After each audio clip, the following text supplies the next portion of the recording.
O Igor Coronado é o jogador mais caro do Corinthians, e o meia que chegou como grande contratação e solução para os problemas do clube mal tem entrado em campo. É verdade que na situação que o Corinthians está, é muito mais importante um jogador que esteja ali para ajudar, seja com um lance ou uma jogada, mesmo que esporádicas, do que propriamente com uma folha salarial mais leve. Mas é óbvio que a torcida tá revoltada com o fato do jogador mais caro do timão pouco entrar em campo, e todo mundo sabe da situação financeira do Corinthians, que vem sangrando para manter os salários dos funcionários e jogadores em dia. O jogador que chegou ao timão como solução pode virar um grande mico e afundar o clube ainda mais nas dívidas que parecem impagáveis para o clube do Parque São Jorge. Mas qual o problema do jogador de verdade? Por que é que o Igor Coronado já tá no Corinthians há 6 meses e até agora ele não entregou nada relevante pro timão? Fica tranquilo que a gente vai te explicar melhor isso no vídeo de hoje. Mas antes, se você não é um inscrito no canal, quero te pedir uma gentileza. Se inscreve aqui agora para apoiar o nosso trabalho e assim você recebe mais vídeos como esse. Se você não me conhece, eu sou o Rodrigo Barbosa do canal Futflix e aqui todos os dias a gente traz para vocês as principais histórias, curiosidades e notícias de futebol para você ficar ligado em tudo que acontece no mundo da bola. Agora roda a vinheta e vamos lá!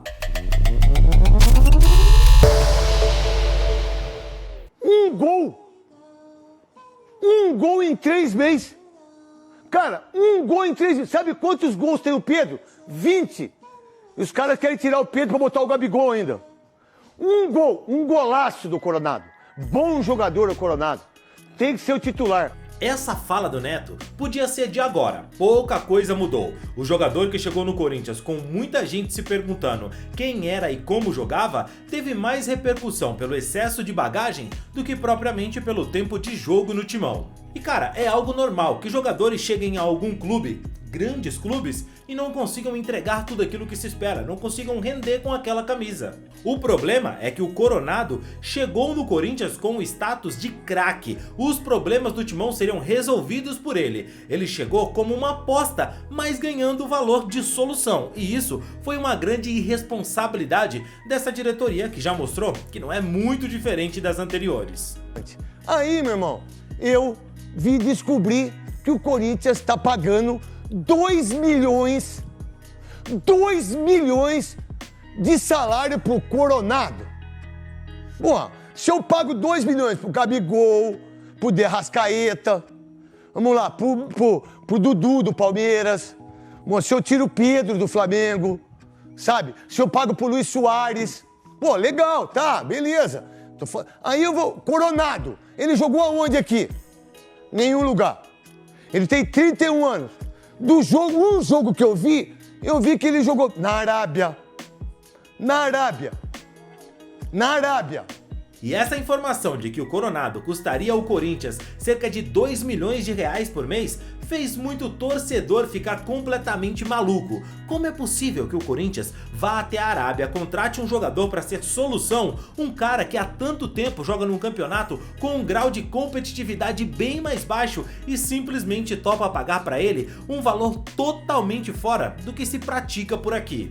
Essa história deu tanta confusão quando vazou que até o ex-diretor do Corinthians, porque já deixou o cargo, o Rosalá, fez questão de vir a público e enfim ali se explicar, dizer que não era só salário esses 2 milhões.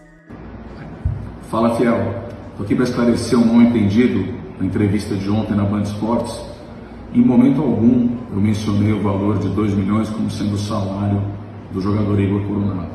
O que eu disse é que aquilo envolve todos os custos de intermediação, de comissões, de taxas, de salários e encargos que estão previstos em orçamento para trazer um atleta para compor o elenco. Tá? Não é política do Corinthians divulgar salário de atleta e isso também feriria a lei de proteção de dados, feriria a Constituição, e a gente está aqui para prestar todas as informações para vocês com a maior transparência possível. Um abraço, vai Corinthians!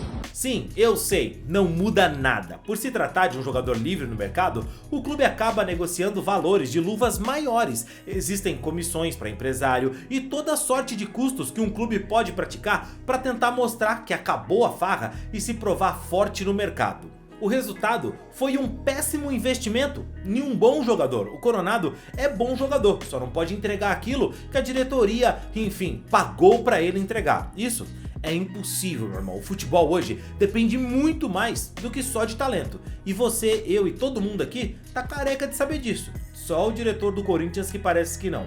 O Corinthians dispensou o Renato Augusto, que custava menos que o Coronado. Jogava também poucos jogos, isso é verdade, por motivo de lesões e por isso não servia ao timão. A diretoria então buscou o Coronado para ser o substituto do Renato Augusto. E cara, todo tipo de azar o Coronado teve. O jogador teve lesões, até dengue ele pegou e não conseguiu entrar em campo. Ficou desfalcando o Corinthians durante muito tempo. Além de fisicamente não ser um jogador privilegiado em comparação a outros atletas, a gente percebe que o Coronado também teve um bocado de azar no timão. A nível de comparação, o Renato jogou 27 jogos na temporada pelo Fluminense, 3 a mais do que o Coronado, quase a mesma minutagem, com uma pequena vantagem para o jogador do Corinthians. O problema é que cada um custa um valor bem diferente para o cofre dos seus clubes. O Renato ganha cerca de 600 mil reais no Fluminense, e isso, claro, com bonificações e metas para serem atingidas. Já o Coronado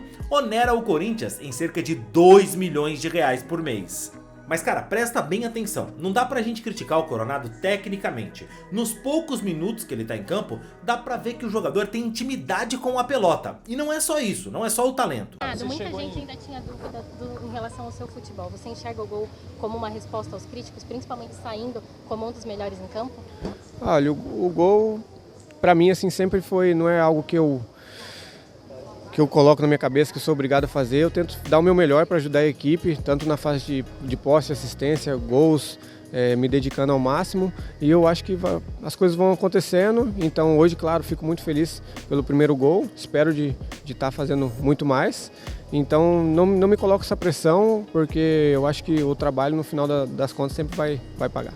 O torcedor do Corinthians não pode falar que o jogador é ruim, porque ele sabe jogar bola. Não dá pra dizer que ele é um vagabundo, não é isso. Ele é um cara sério, trabalha duro, ele sabe também muito bem o que é que significa o Corinthians. Não uma ou duas vezes ele já se mostrou ali realmente um cara de personalidade, que quer ajudar o Corinthians, que se dispõe a jogar em outras posições. Afinal, com o que ele ganha, ele pode jogar até de goleiro se o treinador pedir, né? Mas enfim, é um jogador que não é um cara fanfarrão, não é um cara que o corintiano pode apontar e falar, pô, esse cara aí é um sem vergonha. Não é o caso. Então, quando eu cheguei aqui, o início não foi fácil, justamente pelas lesões sofridas, né? Mas espero que isso tenha ficado para trás agora e cada vez mais eu posso ajudar o Corinthians, independente da minha função dentro de campo, jogando como 10 pela beirada. Eu quero ajudar esse clube tá onde merece, que é lá em cima da tabela. O problema é mesmo fisicamente, de intensidade, de nível de jogo. Ele não consegue entregar aquilo que o Corinthians e o futebol brasileiro exigem hoje de um atleta. O Coronado não é velho, mas vamos concordar que ele já não é nenhum garotinho. Tem 31 anos e na semana que vem completa 32 anos de idade. Será que o corpo dele, a essa altura, vai se adaptar ao ritmo do futebol brasileiro? Será que ele vai conseguir entregar o que o clube precisa dele nesse momento em que a correria é tão importante, talvez tão mais do que o talento? Olha, eu não sei se ele vai conseguir. O que eu posso dizer é que com o Ramon Dias, parece que não. O treinador quer reforços, já pediu isso publicamente para a diretoria e deixou claro que quem não tá jogando precisa estar pronto para quando entrar em campo conseguir entregar aquilo que se espera, e até citou o Coronado.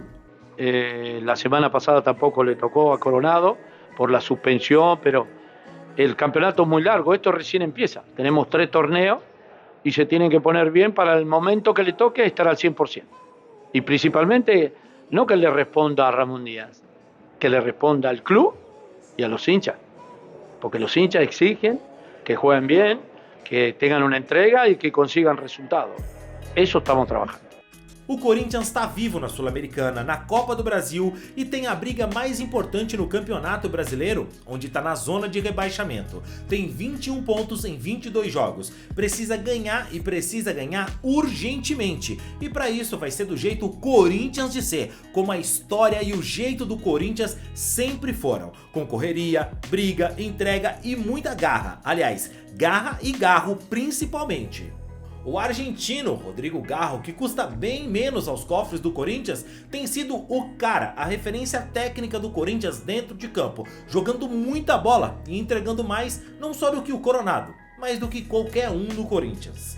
E se o custo do Coronado e o seu contrato de 2 anos com o Corinthians até fevereiro de 2026 já não são um bom negócio, o que ele interfere indiretamente no Corinthians é pior ainda. Imagine você quando o Timão precisar sentar para renovar contrato de jogadores como o Rodrigo Garro, como o Hugo Souza, quem sabe até do que o Thales, que chegou agora e foi muito bem no Timão. Você já imaginou como é que o Corinthians vai dizer a eles que não vai pagar para eles os mesmos 2 milhões que recebe o Coronado, que fica no banco? Pois é, já imaginou quando o Corinthians tiver que explicar que para eles vai pagar menos que a metade do que o jogador que custa tanto e mal joga pelo Timão?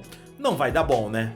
E também não dá para pagar 2 milhões para todo mundo. O clube não fatura o suficiente para isso. É muito mais custo envolvido. É um salário absurdo, meu irmão. E vamos concordar, talvez se o Coronado ganhasse um pouco menos no Corinthians, talvez nem houvesse tanta cobrança para ele estar tanto tempo dentro de campo. Agora quando o cara é o cara que mais custa no Timão, aí não tem jeito, né, velho? Não dá só o venha a nós, né? O seja feita a vossa vontade também precisa acontecer. A verdade é uma só. Pelo custo tão alto, o Coronado é uma grande decepção e um péssimo negócio que vai custar muito caro pro Timão. E isso se os salários não tiverem pendurados para depois lá na frente precisar acertar alguma coisa com juros e correções monetárias. E com esse desespero na janela para reforçar o clube no meio do ano, mais negócios à la Coronado devem surgir por aí por essa diretoria. Mais do que nunca, o hino se faz presente. Salve o Corinthians! Mas e você, torcedor? O que acha disso? Qual a sua opinião sobre o Coronado, que ganha tanto e mal joga pelo Timão? O que é que se deve fazer? Qual a solução? É só colocar ele para jogar? Tem que dispensar, rescindir o contrato? O que é que dá para fazer nesse caso? Será que alguém toparia contratar o Coronado? Pois é, comenta aqui, eu quero saber a sua opinião. Vamos trocar uma ideia sobre isso. Eu fico por aqui, te vejo no próximo vídeo. Valeu e tchau, tchau!